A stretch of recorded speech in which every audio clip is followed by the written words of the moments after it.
Slack and he major welcome you to the My Type of Hype podcast, where we celebrate hip-hop, not just the hype. How y'all feel out there? Oh, yeah. Welcome back, everyone. Yet another edition of the My Type Hype podcast with me, your boy Slack, in the building, as always. And as always, my co-host extraordinaire over to my top left. What's happening, brother? Very good, man. We're here, man. My Type of Hype, the podcast that celebrates hip-hop and not just the hype. Slack's in the house, I'm in the house. And as you can see, we got a special guest with us today. Vegas, what are you saying, bro? How are you, man? What up, man? I'm happy to be here, man. Talk hip-hop. You know, this is my thing.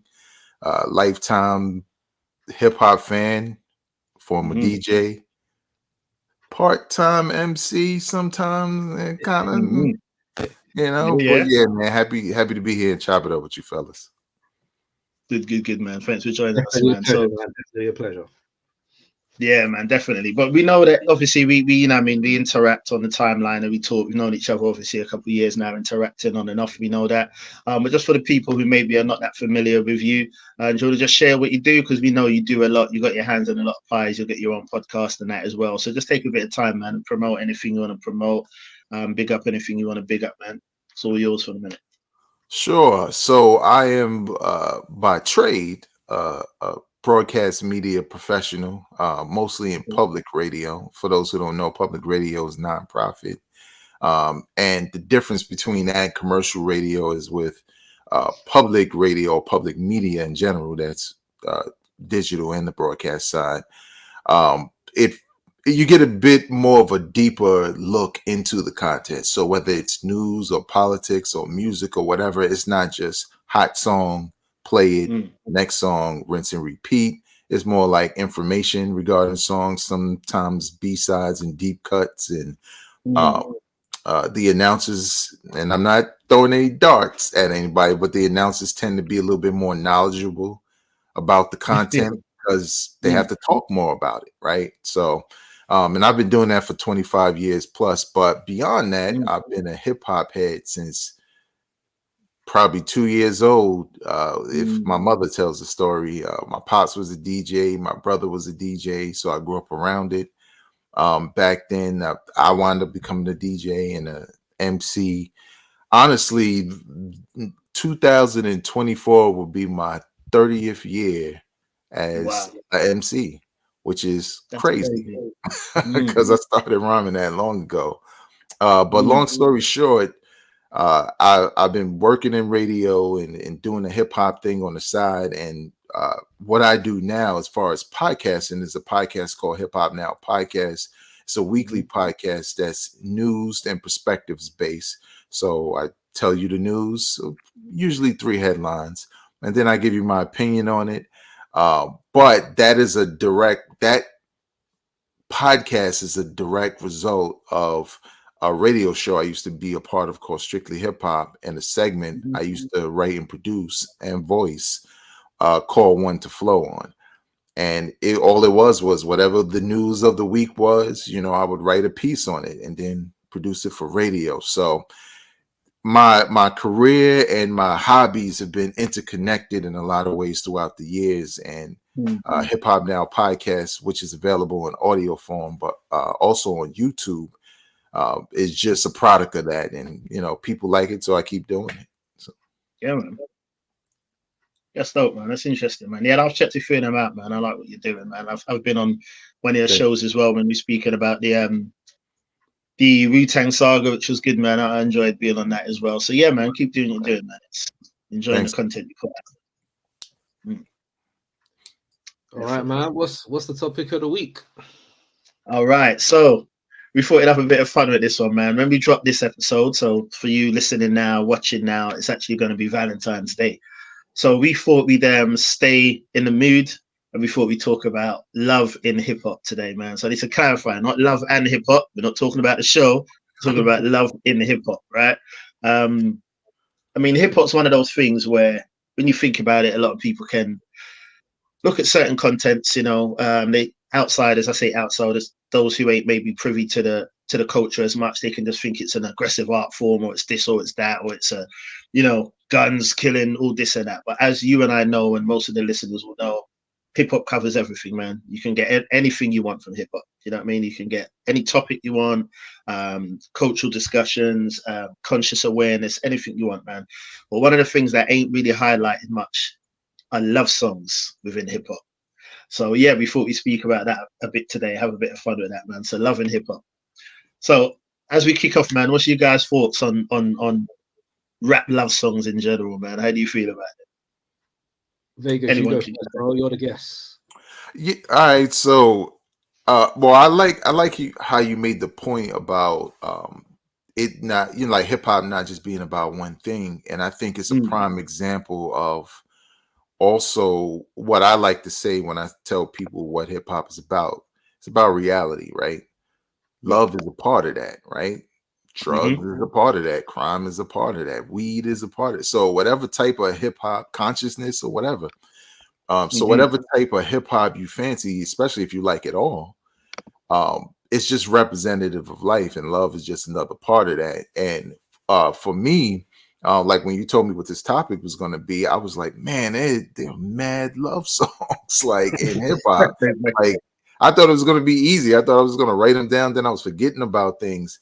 And I think it's needed to, honestly, as far as balance, because a lot of times, you know, especially as a fan, you have your certain type of artists you like. Like there's a lot of underground artists I like, tend to talk about the same things, and sometimes I don't mind that, but it's refreshing when you can hear an artist, especially intimately and personally, talk about love or whatever it may be in some kind of way, because it kind of gives you insight into how they think about it, right? We already know what they think about when it comes to the other activities, but you know, no person is just one thing. You know what I'm saying? No artist is just one thing. So I like the idea as long as it's done right, you know, and we can relate to it, you know, just based off of our own experiences. But yeah, I think more of it is needed to show the range of certain MCs in the game today. So range, good point. Slat, what you saying? How you feel about it, bro? Yeah, man, I completely agree with my man Vegas, because we need a bit more variety in hip hop, man. I think especially now, I don't know how many of these new artists are making anything about, you know what I mean, love, personal, interpersonal relationships. So it's good that we have that amount of range in hip hop where you can talk about anything. You could talk about your bills, going to work, your car not working, being in love with a woman when you first met her, just everything. Like that's why we love hip hop, right? Every topic can be spoken about as long as the MC does it well. And I think this topic shows that many MCs have done it well. It can be crass, you know what I mean? We got a lot of songs where, you know, they refer to their woman as garden tools and whatever, but it's the way that they might express their love, you know what I mean?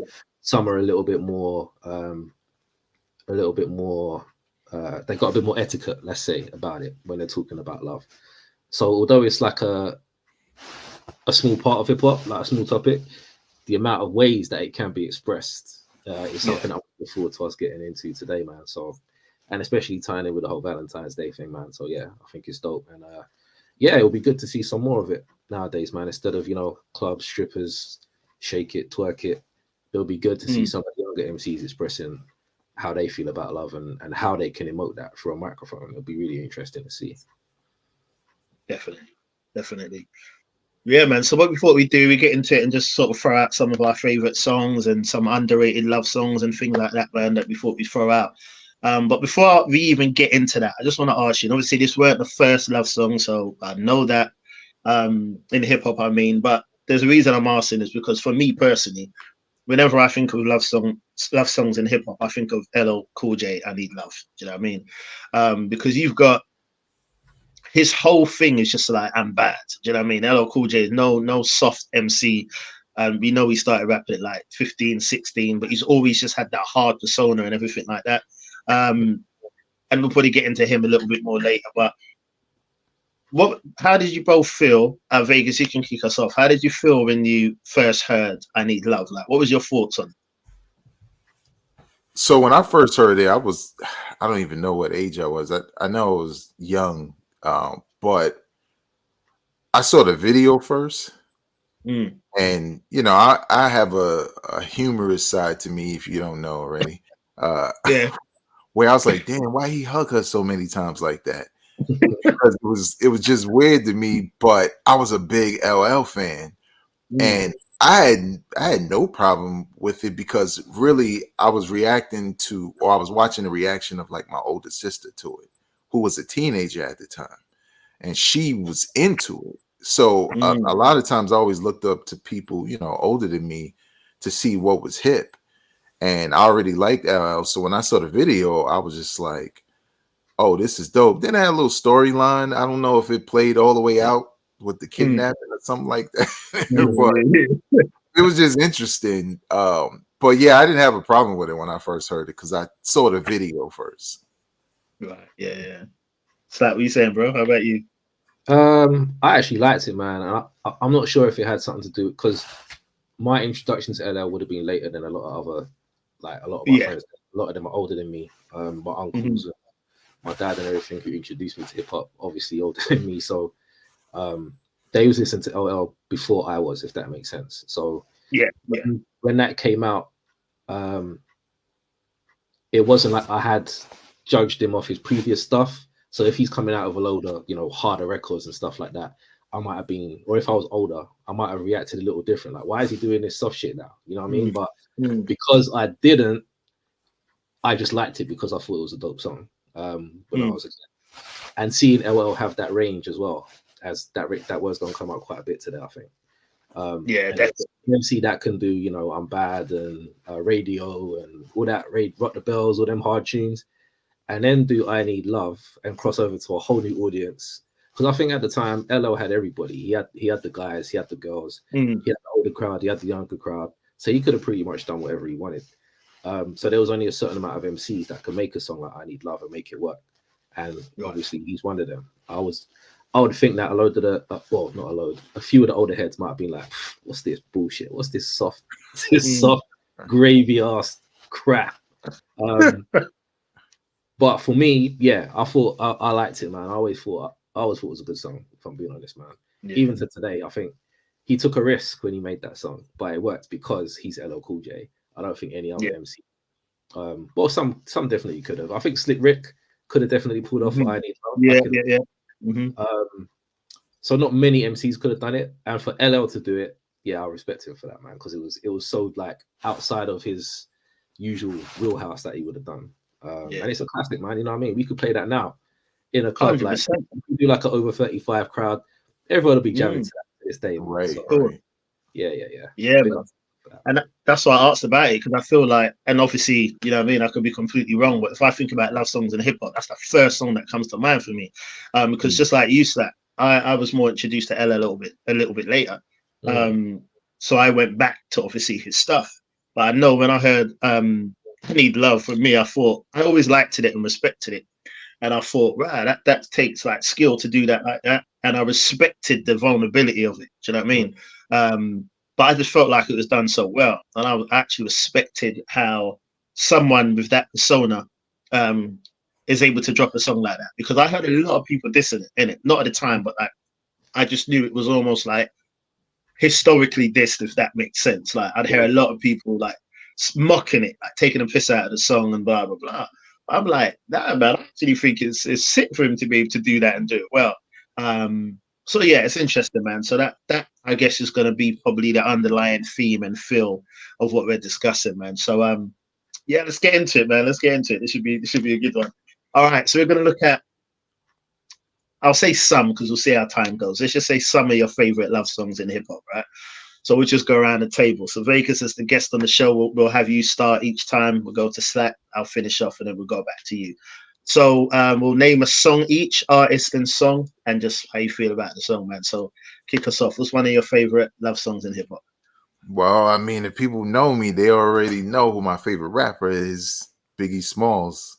One More Chance. I I love that Isley Brothers song. I love the sample. Obviously, it had been used a lot, but more importantly, I loved what he was saying because even at that time, even though I was in high school around that time, it was something that I could kind of relate to because I was doing a little bit of dating. But also, when you're looking at someone older than you, you kind of like, I could emulate that, those lines or whatever. Like, maybe not verbatim because it was a popular song. But when I first heard it, and this was outside of the album, I instantly just liked it because I was like, wow, this is like we said with LL, this is a dude who had Give Me the Loot and Warning. And then you hear this and you like, why does this work so much? And, I'm not trying to say anything, but, LL was a heartthrob before he really dropped that record, whereas Big was looked at as the opposite and kind of made himself that because of the charisma. And I think that's what I like most about it, including the remix that would follow. So, Notorious B.I.G. One More Chance. Yeah, that's a dope pick, man, because, you make a great point. Biggie could do it all. And every time people try and argue and say, oh, but you can't judge him because he died so early. It's like, bro, he did everything while he was here. Like, he was so ahead of his time. He did everything already. He did the love songs. He did the stories. He did the classic album. He did the double album. He broke a group. He was writing songs for everyone. Like, he literally did it all. So he's got enough work in those 4 years for us to say, and people still can't touch what he was doing now. He could, on the same album, he could have Me and My Bitch, he could have One More Chance, he could have Big Papa, and then he can have Warning and Machine Gun Funk and Give Me the Loot and everything else on the same album as Everyday Struggle and everything else. Come on, man. Who else is doing that now? I can't think of anybody that's doing that now. So great shout, man. Great shout. Yeah, man. I got some ones that I hope that you guys ain't picked, man. I try to swing from a different field because I don't want us all having the same shit. So I'm gonna go for Apache first, man. Gangsta Bitch.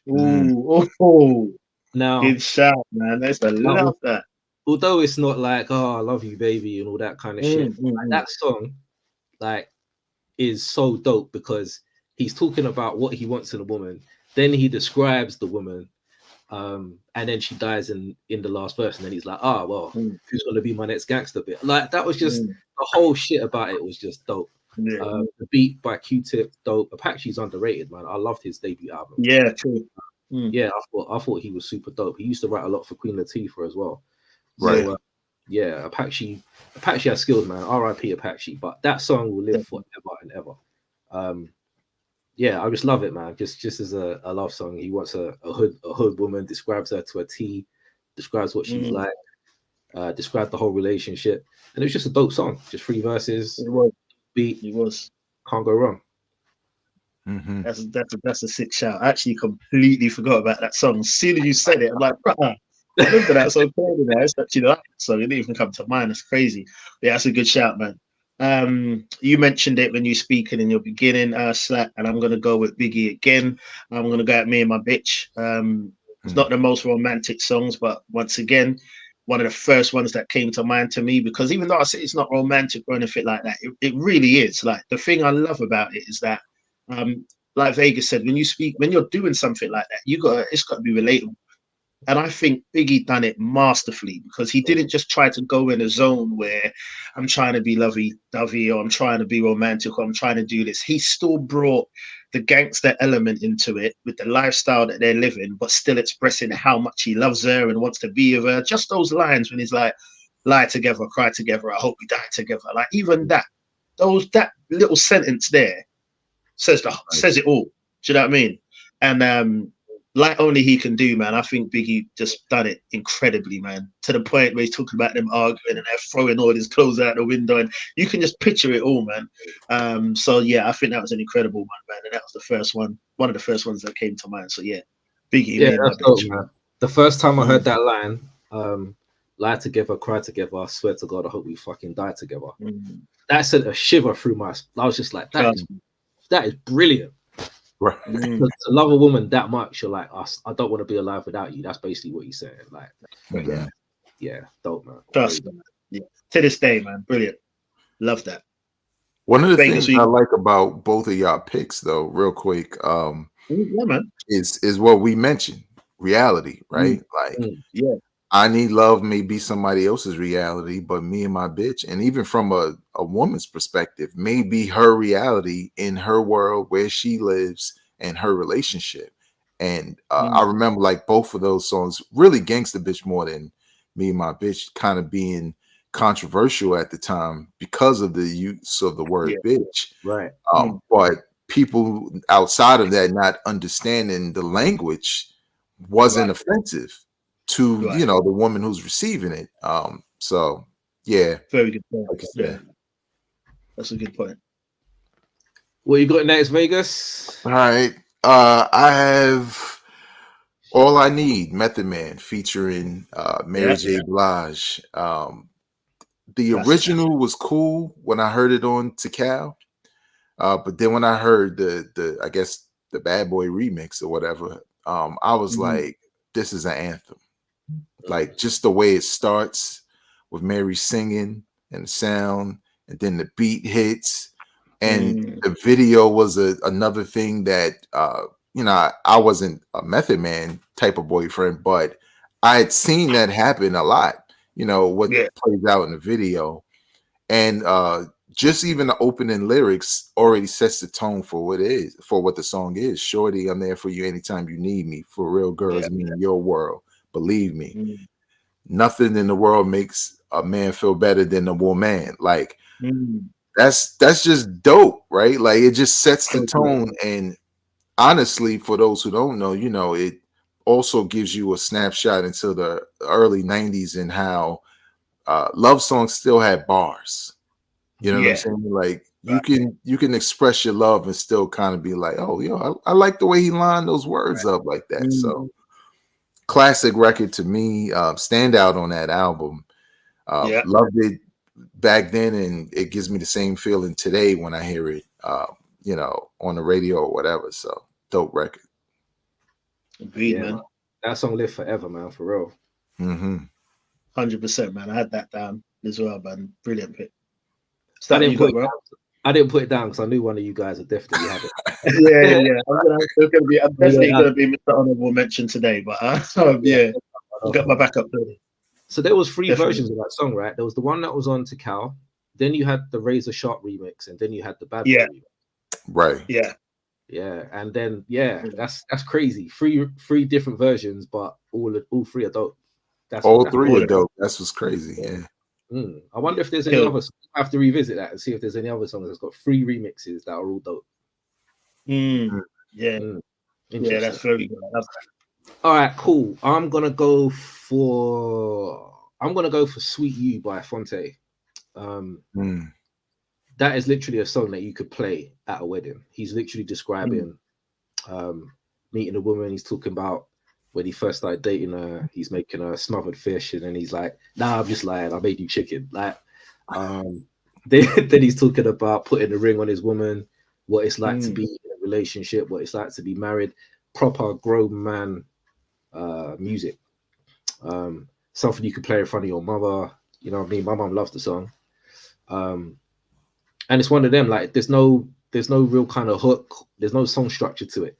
It's just one verse. And Fonte does these things where he's got a verse where he doesn't rhyme, but you don't even know he doesn't rhyme. Like, you're like, hold on a minute, he just said his verse didn't rhyme. Let me go back and listen to that again.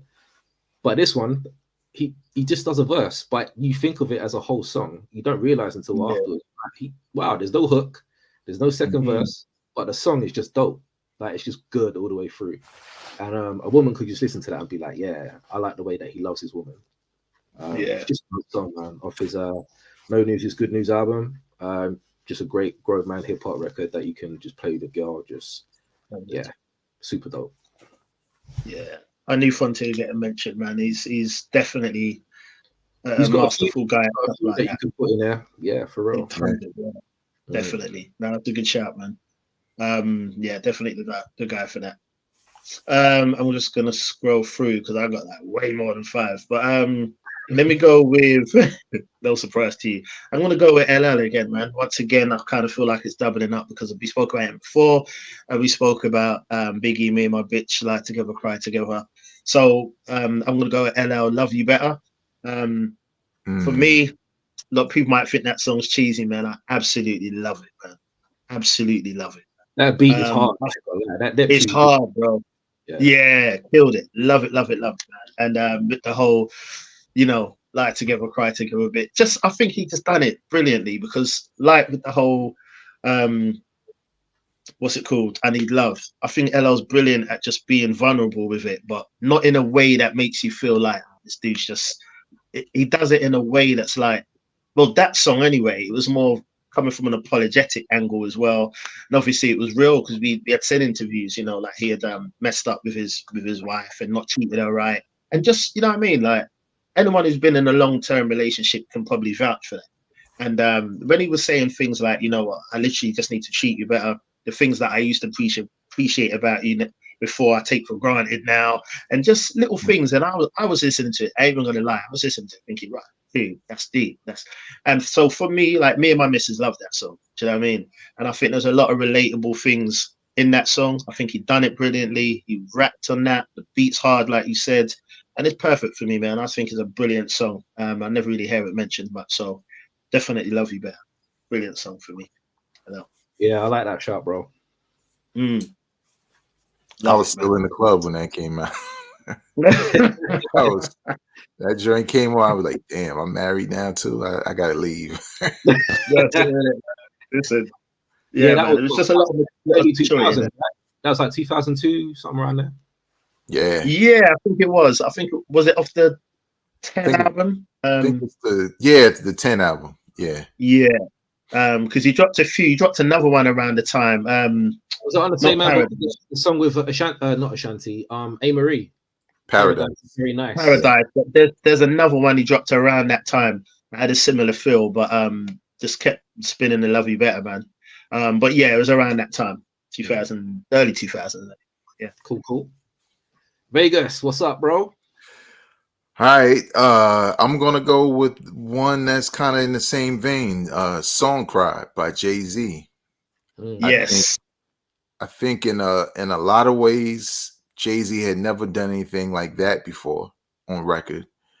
And it was a vulnerable song where you're kind of admitting you're a little insecure with showing your feelings, so you're gonna put it in a song instead of really expressing it, but taking that gamble, you wind up losing her. Like, it's one of those things that people deal with, right? Like you really want to say this thing, whether it's express how much you love this person or how much they hurt you or whatever it may be, and showing it in different ways. And in this song, it was about, I can't see it coming down my eyes, so I got to make the song cry. And I just was like, wow, this is music. Like, I like all the other stuff, but I'm like, it's different when it's intimate and relatable. And I done been there a million times. So as soon as I heard it, the beat was dope, the sample was kicking. Like I really loved it. So that's one of my favorites, man. And it wasn't originally when it first came out. I was like, oh, this is just kind of dope. But over time, I'm like, damn, I think I love this joint. Right? Yeah. Life experience and that as well. Different things make it more relatable, innit? But yeah, it's a brilliant song. Love the song. Right. Yeah. Great, man. For sure. Good shout, man. Definitely. Oh man, this is tough. There's so many dope ones, man. I don't know which one to go for next. All right, I'm gonna go for Jean Grey, Love Thirst. That's my next one. Okay. That song is porno on a record. The beat, like that beat alone, you like that beat just sounds like porn. And the way that she's rapping over that song, it just sounds like she's just so enamored with this dude. Like whoever she wrote that song about, it just sounds like she's on cloud 9 with this dude. Like she just looks at him and she melts, and he touches her and she melts. Like she emotes it brilliantly on that song. So you could listen to it and think, oh, she just talking about fucking or whatever, but she's not, man. She's describing how this person makes her feel. And I think that just music complements what she was saying brilliantly. if you haven't heard it, you need to hear it. Like it's an amazing song. And I just wish she didn't retire, man. I wish Jean Grey would come back. She's made some really dope music, man. Yeah, and I play that song all the time. Like I love it, top to bottom. So yeah, man. I need to revisit that. It's not fresh in my thinking. I know what you're talking about, but I think I was saying on one of our other episodes, I've never really been a huge Jean Grey fan, so I don't know her stuff in a way that it's like, oh yeah, it's there. I got it. I need to refresh myself. I know what you're talking.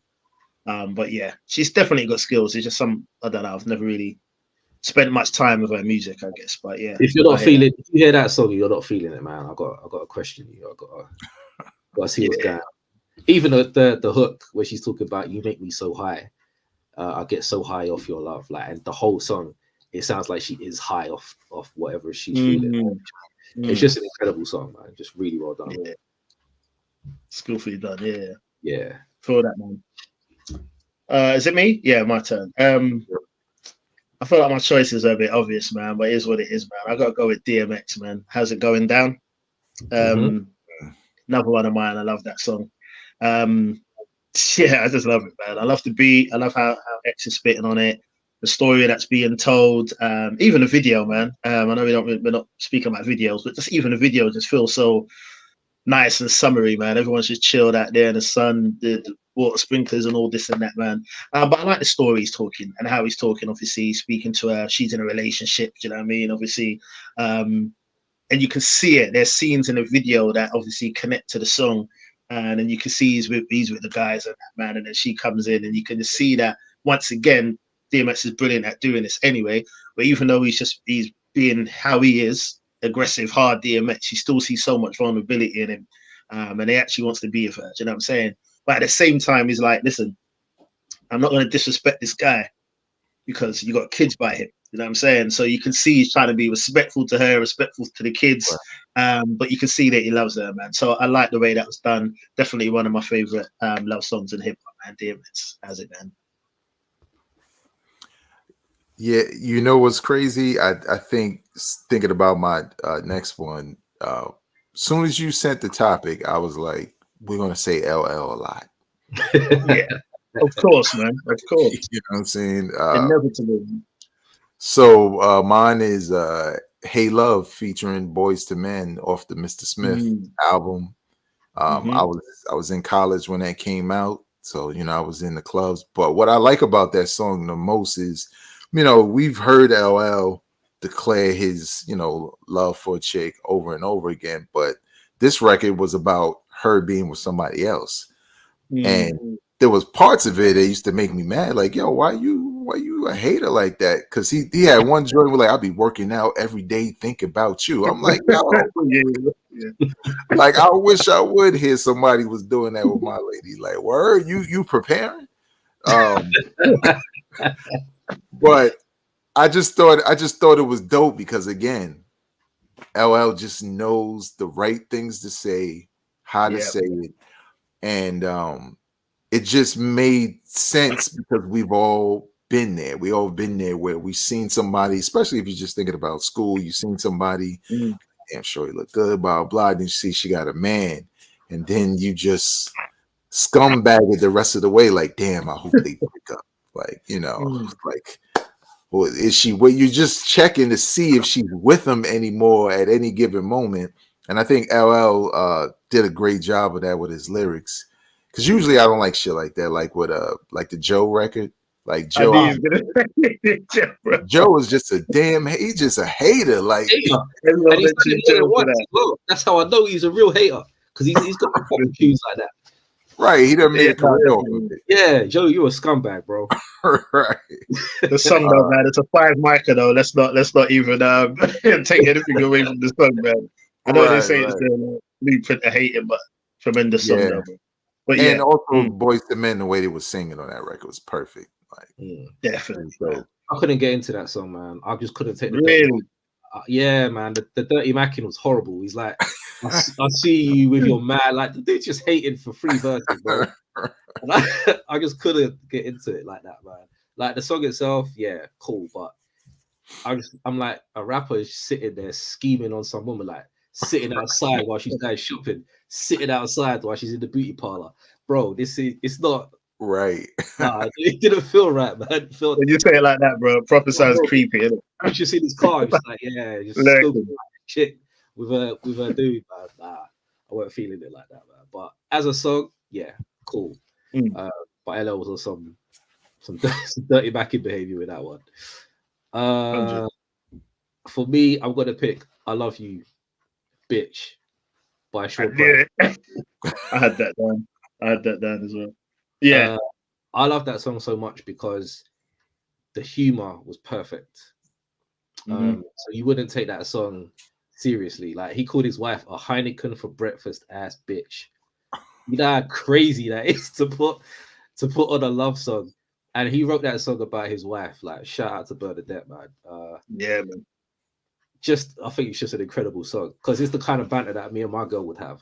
Do you know what I'm saying? Yeah. Like, I won't call her a bitch or nothing like that, but that kind of Heineken for breakfast, all that kind of stuff, just that humor that you know that they have in between themselves, he was bringing to the record. And he was like, oh, she's a great cook. No, I'm lying, she can't cook for shit. Like, he's bigging her up, and he's like joking on the song. And I could just tell that she would listen to that and laugh because the relationship that they had.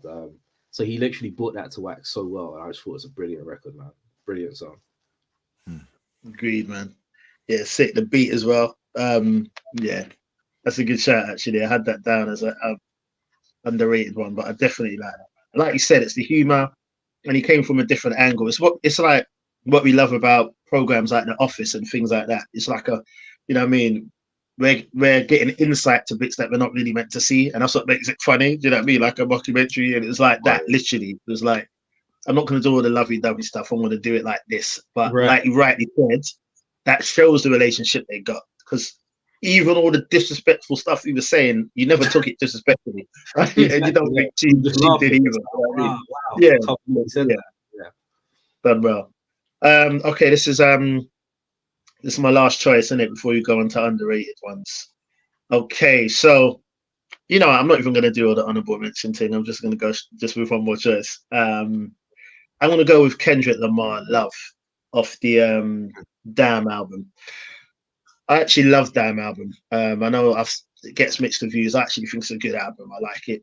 Might even be one I play maybe pretty often. I won't say the most, but often. But Love, for me, I love it. I just think what he's rapping about, the beat, the story, everything.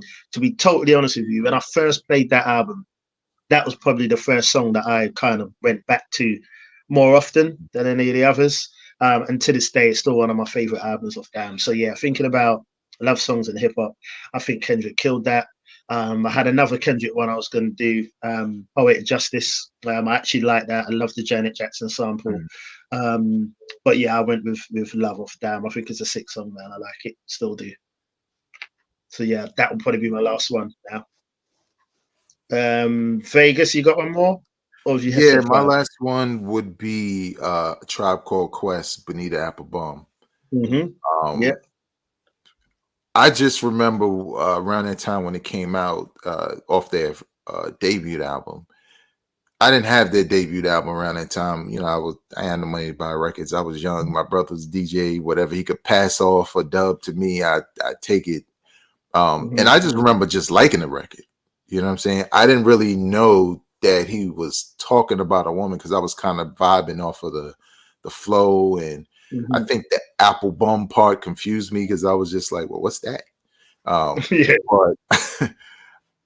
what I like about it a lot is it's kind of like, it's like that puppy love style of hip hop songwriting, like in high school where you got a crush on somebody or whatever, and it's almost like he's penning a letter to a woman who he liked or he liked in high school and couldn't write it because I've been through it a couple of times, but a lot of people can relate to somebody you liked in school and maybe I never really did anything, and then they write in your yearbook, "I always loved you" or "liked you" and shit. Now that I'm leaving, but I felt what he was saying as I got older. you know what I'm saying, and started to go through school a little bit more and was like, oh yeah, I kind of like that. It's kind of that, you know, puppy love dedication type record. Which I think is dope about this conversation and everything we said. We set it up nicely to say, you know, it could be all these things, but now we get into the minutia of the different types of love songs within hip hop and how they all equal, you know, the same affection for a woman. So, and a man, Jean Grey. Yep. Nah, man, you just brought back a very painful memory there, bro. Oh shit. So you know at the end of school term where they write on your shirt and shit, like whatever. Yeah. Right. So there was a girl I was crushing on crazy, and I don't know why, but something just stopped me from asking her out. I don't know what it was, because I wasn't shy like that with asking a girl out or whatever. But for some reason, I just didn't ask this girl out. I was like, nah, she's gonna say no. On my shirt, she wrote, "Why didn't you ever ask me out?" and signed her name. Do you know how much that hurt? I couldn't believe it. Right. That brings back some painful memories, man. Yeah, man. All right, I got one more. I'm gonna go for "Love" by Ghostface. That song just showed me how good Ghostface was, man. That album alone, I love that album. I don't think the Pretty Tony album, I don't think gets the props that it should. I think that is a great album. But even like the hook by Music Soul Child, just the fact that he's talking about all the different things that he loves on the song. The beat was perfect. Just everything about it just works. Yeah, I think that's another tune you should just play with your missus. Do you know what I mean? I just think it's perfect. Hits the right notes, as it were, for a love song in hip hop, and probably doesn't get spoken about as much as it should, man. But yeah. No, I feel that, man. Good choice. We're gonna go into some underrated love songs then, yeah. So obviously we've mentioned some of our favorites, and we'll just maybe throw out some ones that we feel are underrated. I'll kick us off because of what Slack just mentioned, because I did have Ghost down as first. I had two songs I couldn't pick between the two. I say underrated, even though the songs are appreciated, I don't really think they're looked at as love songs. And it was Kame and Ice Cream, right? Both with Usual Suspects, Capadonna, Ghost, Ray. I know I've said it before, but I am going to say it again. I hate sex skits on albums. Hate them. There's not one that I think, so I hate them all. Skip them. I wish I could take them off hip hop albums. None of them work. They're just horrible. They just don't work. It's awkward.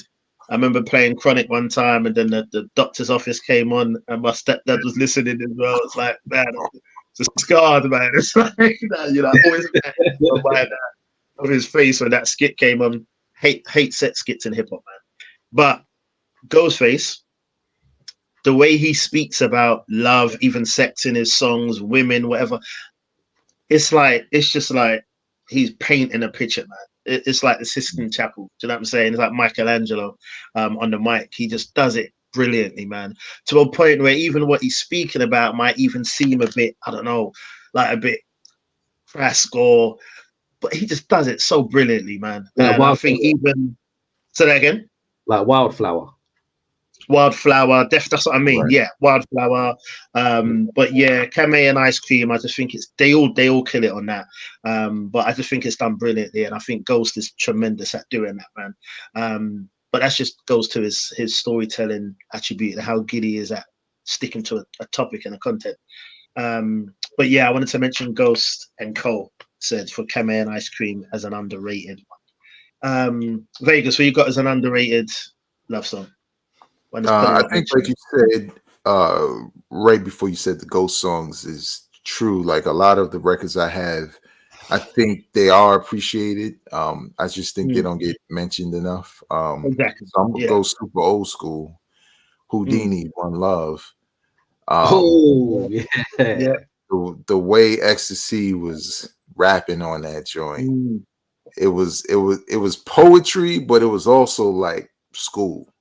You know what I'm saying? Especially for me at that time, because it's the sincerity in his voice. That one verse where he's like, you know, maybe one of those days you'll have to learn that love is something that you got to earn. That whole verse is just like preaching. You know what I'm saying? Yeah. And it's really talking about love in, I guess, the purest form. And it's one of those records that, going back to what we said about different subject matter in hip hop, is one of those records where this isn't gangbanging, this isn't drugs, this isn't street, this is hip hop, and this is early. And it's something that's relatable to people who don't even like hip hop. So I think in a lot of ways, it's been forgotten over time. There's people older than us who remember it, but it's just not mentioned as much in, certain conversations. Houdini, period. So exactly. I was going to say that. Yeah. Exactly. That's a great shout, bro. That's a really great shout. Yeah, definitely. I got a couple actually for underrated. I would say many people might not have heard this song yet, but if you haven't, then you need to. It's by Murs, and the song is called Sin, but it's Summertime in November. So he's talking about, he meets this woman, and she's with someone, he's with someone. They have an illicit affair, and then she makes him believe that they're going to have something. So he talks about leaving his wife. She says, I'm going to leave the guy that I'm with. He books the train tickets. He goes to wherever they're supposed to meet, and he's waiting, and she doesn't show up. And then she sends him a text that basically says, thank you for our time in November or something, but I decided I can't leave him. And then he's just there, like, I've told my woman that I'm never coming back. I'm leaving. Like, the song is just absolutely incredible. And he does this over, I think it's 2 verses that he does it. The beat is crazy, and just the story. Like, the first time I heard it, I was just sitting there like, this guy is incredible. Like, I literally had to go back immediately and listen to it again, because the way that he tells the story, you can just picture him standing at the train station, getting that text. Like, sorry, man, it's not happening. Just like how his heart must have sunk to his stomach. An incredible song, man. I would highly recommend anyone who hasn't heard it to hear it. So although it hasn't got a happy ending, you have to stick around for the story alone. It's that good. It's a well-told story, yeah. As well, Summertime in November, because that's when they met. So in her text, she said, we'll always have that summer. We'll always remember that summertime in November. It was excellently done. What album is that on? That was on the Iliad album. So the last one that Murs did with the Soul Council. Oh, yeah. I think I heard that. I got to go back. Yeah. That's dope. It's brilliant. Brilliant song. Highly recommend it. Yeah. Okay, so I'm going to go with Nas, Kissing. Kissing, off of the I Am album. Reason I say that's underrated is because everything about I Am is underrated. People hate it, they diss it. I think I'm probably its biggest fan. I love that album. I genuinely think I am. Like, seriously, ever. I genuinely think I am. I think I Am is, pun intended. I think I Am is a brilliant album. Seriously, like, even I was talking to someone online the other day, and we was talking about I Am again, and they couldn't believe that I listed it in like probably my 5 favorite Nas albums. Even though I know the album inside out, I even went to look at it again, and I'm thinking, why do people dislike this album so much? Like, some of my favorite, I mean, forget what it should have been, forget all of that. Just what we have, still for me, like some of my favorite Nas tracks are on that album. So the reason I say Kissing is underrated is because I like it. I know we don't mention his name anymore, Pied Piper and that, but love that sample. Love that sample that was used on it. Loved it from the moment I heard it. I thought it works brilliantly. Love the beat. Love how Nas is rapping. Nas, once again, probably one of the best descriptive rappers ever. And he does it to a T in that. Yeah, kills it, man. I love the album, man. And I know I'm going to be alone in that, but I wanted to make sure I gave that a mention because it deserves it for me, man. But yeah, Nas, Kissing off the I Am. Definitely. Where you go? All right. Another underrated for me, and again, I think people just forget about it. The Far Side, Passing Me By. Mm-hmm. Yep. Definitely. Perfect. That's a perfect song. Yeah, it was from the day I saw the video, because that was one of the things. I saw the video first before I heard it. I was just like, this song, like, who's this group? Like, this song is just so dope and perfect. And Fat Lip verse, which is my favorite, just kind of brings it home. And I love the fact that it has a lot of wordplay in it, you know, and it stays on topic, but the wordplay was just, and the different flows was just so dope. And again, you know, it kind of calls back to the whole crush and puppy love and, you know, missed opportunities and stuff, like Slack was saying, you know, the missed opportunities and shit like that. I just thought it was perfect, and especially, you know, at a time in my life where I was around that age where, you know, you kind of dealing with a lot of those feelings and woulda, coulda, shoulda, or maybe you did and you got turned down or whatever it may be. But just another dope hip hop record about love from different MCs, conveyed in a different way. So yeah, 100%. Yeah, brilliant. Great shout. And again, you've got a group who they all have different styles and they all brought something different to the table, but they made one great song out of it. Like, I don't think enough credit is given to stuff like that. Slim King Trey's verse completely different to Fat Lips, but both brilliant in just totally different ways. Yeah, man, great song. I'm gonna go for Brooklyn Masala by Master Ace off the Long Hot Summer album, where he's just talking about meeting that girl. I think it was the bodega right at the beginning of the song. Yeah, where he's there, and it just takes us through what it's like. Describes the girl like to a T. Talk about what she's wearing and all of that stuff. I initially thought Brooklyn Masala. That sounds a little bit racist.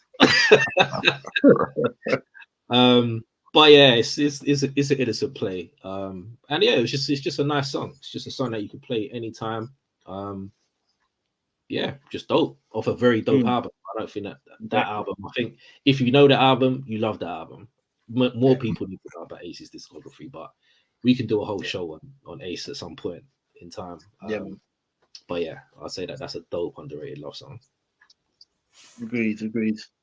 We'll throw out one more underrated each. I'm going to go with an extremely poppy one, to the point where it doesn't even feel like hip hop sometimes. But if you say Dilemma, I'm going to shut this down. No. Actually, I did have a Nelly song as a little backup, and it's funny. I was going to say that you might even walk off the show and quit after maybe some of the ones I named.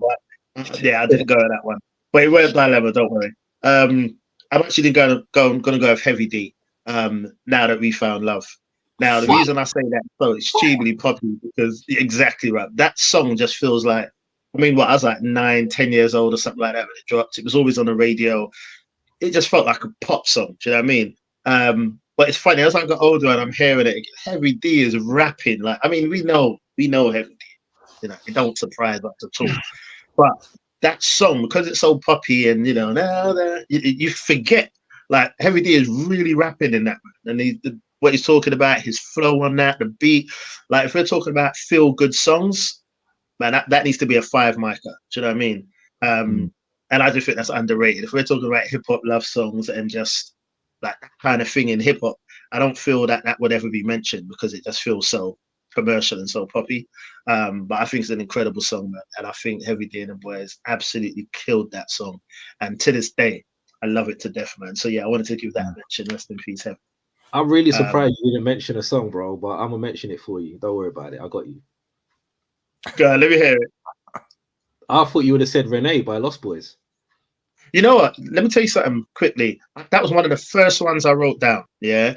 But then the reason I never went with it sounds crazy saying it out now, but the reason I never went with it is because I feel like when I think of Renee, I just think about that ending, and it just feels so like bitter. Like it almost feels like it's hard to feel like it's a love song, even though it is. He met her, they hooked up, everything like that, and then she gets murdered. I mean, it's the same as in one of the other songs he mentioned. It's gone for me now. Yeah, exactly. Yeah. So I don't know. I thought about it first, and then I thought, let me think about some others that feel more like love. You can definitely have Renee. 100%. Exact. That's the one, and that was my pick, and that's my one. I think the reason why me and my bitch stood out so much to me was because of the angle that Biggie was coming from. I thought he done it so brilliantly, even though like Mr. Cheeks did as well. It's a brilliant storytelling song. I feel like the way Biggie done it was vulnerable in a gangster way, and then I like to play on the fact of them arguing, them just everything about it. Do you know what I mean? I felt like it was a longer story. Renee felt like it was very quick, like they met, you know what I mean, and she got murked. It was almost like felt very quick. So Hand on Heart was one of the first songs that came to mind, and then I thought, let me think about some other ones, and then it left me, and I never put it back down. But yeah, it definitely deserves a shout, 100%, 100%. But you get gunned down for that, but definitely does. We're not mentioning that, but yeah. Vegas, what's your last one, bro? Last one for me. This is probably a deep cut. It's probably I might be the only one that just likes it, but even remembers it. It's Ghostface Paragraphs of Love featuring Estelle. It's off the Wizard of Poetry album, which was all love songs, basically. I was gonna say that whole album's love songs, isn't it? Yeah, I can't believe it didn't pull any more off of that. Yeah, that one stuck out to me because it was like classic Ghostface, where he sounds like he's having a conversation more than anything, and it's a scenario that happens to the ladies all the time, where a dude see you at the gas station, you look attractive, they come to try to talk to you, then they realize you're pregnant, and there's a part of them that wants to just be like, all right, I'm gone, but they're trying to savor that moment of what could have been. And what I liked about it was mainly just how it took a little bit of acting more than just lyrics from Estelle and Ghostface, and I just like the way they lined it up. And Ghostface was saying some wild shit in there, but he's Ghostface. He says wild shit on every song, right? He was just, like, what do you say? Are you hungry? We got crackers, cheese and crackers. I'm like, you just got cheese and crackers on the street? Like, what? Who does that? But yeah, it was just a dope record. The music was good. Her singing was dope on it. Dope feature. Dope way to use a feature that's not just sing the hook. You know what I'm saying? She played the role. So I just really thought that was a very slept on. I think it's a slept on album, to be honest. But especially that record. I've never heard it. I'll need to go in and listen to that. Yeah, it's dope. Paragraphs of Love. Sat, you got one more? Yeah. I'm gonna go for one of my favorite songs. I don't know why, but last year I had this song on repeat for pretty much 12 months. Regina by Matt Comey. Again, if you ain't heard it, get to hear it. The beat is incredible, and I've got a soft spot for horns on a beat. Like if the horns are done correctly, like it can elevate the beat. And just from the beginning, as soon as you hear it and the drums like mixed in with it, just perfect. And then he's just, the way he rhymes over it as well is so kind of, I'm just too cool for this chick kind of thing. He's talking about you never used to come by when I was selling crack. You never used to come by when I was doing this, but now you're here. Yeah, just a dope song, dope video, and it's short. So because it's like 2.5 minutes, and because I know how it ends, I always run it back just before he gets to the last bit of his last verse. Because it's that short, I have to hear it about 3 times to get my fix every time I hear it. It's actually my phone ringtone as well. The beat is that dope. Like, wow. I need to check that out. Yeah, man, I highly recommend it. Regina by Matt Comey. I've remixed it to dedicate it to my girl as well, because her name is similar. All right. Yeah. Well, she did it actually, but yeah. Yeah, it's dope. Yeah. Check it out if you ain't heard it already. 100%. All right, so just before we close, we'll fly around the circle quickly then. In your opinion, if you had to pick one artist who makes the best love songs in hip hop, who would you pick? Shit. Vegas, who you got? LL Cool J, man. This dude has been, maybe it's a cheat code because he's been doing it for so long. But we only named a few. but there were different angles in how he approached it. It sometimes it's not always about, I mean, obviously it is. It's not always about what you're saying, but how you're saying it. And I think LL always conveys the emotion, which could be different, right? Dirty Mac and LL, I Need Love LL, like he conveyed it, and I kind of felt them on both ends, right? Hated him on one, but kind of, recognize that. And I think he's really good at it because it's who he is, right? He does it. Some MCs will say, "Oh, I got to make the woman song or the I love song," and they just put a bunch of words over a beat. Right. Whereas with somebody like a LL and obviously others, they're really good at conveying the emotion behind the words, and that's why I think he's one of the best at it. Definitely, man. So what are you saying?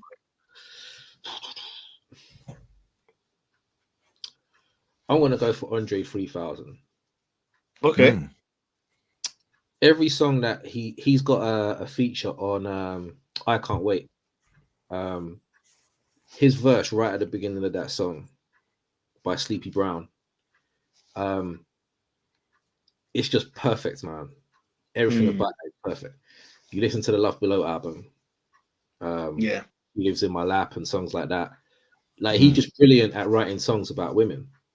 And if you listen to the Outkast discography, he's got multiple songs where he's talking about his relationship with women. And I just think every time he hits the nail on the head, like he does it perfectly. It's almost like you can feel what he's trying to convey perfectly. He doesn't leave any room for you to think, I wonder how he felt there.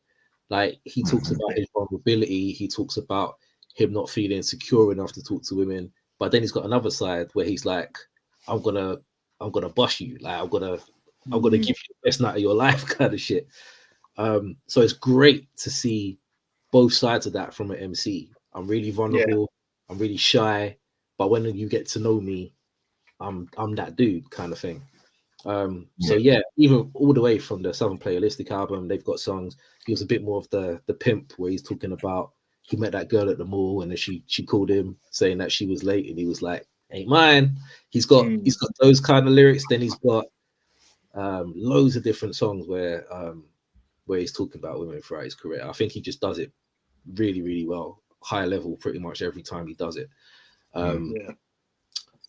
So yeah, I mean, there's more that I could mention and say, but he just always seems to hit the bar when he raps about women and being in love and stuff like that. So yeah, I'll get to him. Yeah, that's a good shout, man. Even some of his feature verses on the 16, the one with Wayne as well. Yeah, it's true, he does it, and that might actually be a really good shout, because you don't think of them as like love song verses or love songs or what have you, because it's done so well.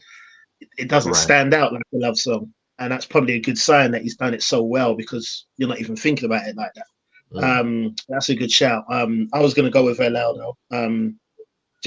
You just think about the singles. That I mean, you think of, I Need Love, Paradise, all those ones. Lounging is another one. Around the Way Girl. Do you know what I mean?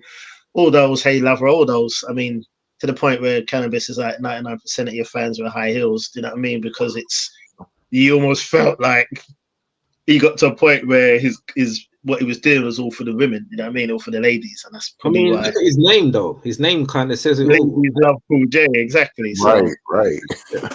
So true, yeah. But it was something you just associated, for me anyway. You looked at him, you just thought this is a hard guy. Do you know what I'm saying? He never came out. He didn't feel soft at all. So when he came out with like the love songs and that, it was almost like, he's showing vulnerability in the way he done it. And I think he does them well. They're good songs, you know what I mean? But yeah, man, loving hip hop before we talk about that. Chop it up a bit today, man. So I appreciate you. Vegas, anything you want to share or shout out before we end the episode tonight, man? If you want to give your work another plug, it's all good, man. Yeah, so you can follow me on honestly any social media platform. I'm on all of them at Vegas World INC. And also I have a new segment that's strictly on YouTube where I take my cassettes back there And I just talk about them briefly, you know, when I bought them, what did I think at the time, you know, things like that. Little small bite of a history lesson. It's called Tale of the Tapes. That is not all of them at all. Like I have a whole box over there of the more obscure things, because at that time, probably in the early 90s is when, you know, my mama started giving me a little bit of an allowance. And I was the type of dude that was going right to the record store and coming home with something, you know. Yeah. So I thought it'd be dope to just highlight some of the music, you know, so people could check it out, hip hop heads. So yeah, man.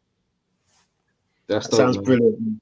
Vegas, man, it's been a pleasure. Thank you so much for joining us. We'll definitely have you back on again for another topic. Thanks for having me. Yeah, man. So when this drops on Valentine's Day, I hope that you guys have found some tunes that maybe you haven't heard before. Maybe it's something that you need to revisit. And also add on, like if you think of one that we would have missed, put it down below. Ladies, check it out as well. A load of the songs that we mentioned are for you.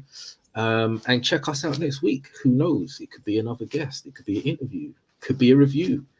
But check us out as always, man. Big up for all the views as usual, all the retweets, all the support. Love you guys as always, and we'll be back next week. So from me, your boy Slack in the building as always, and my co-host extraordinaire on my top left.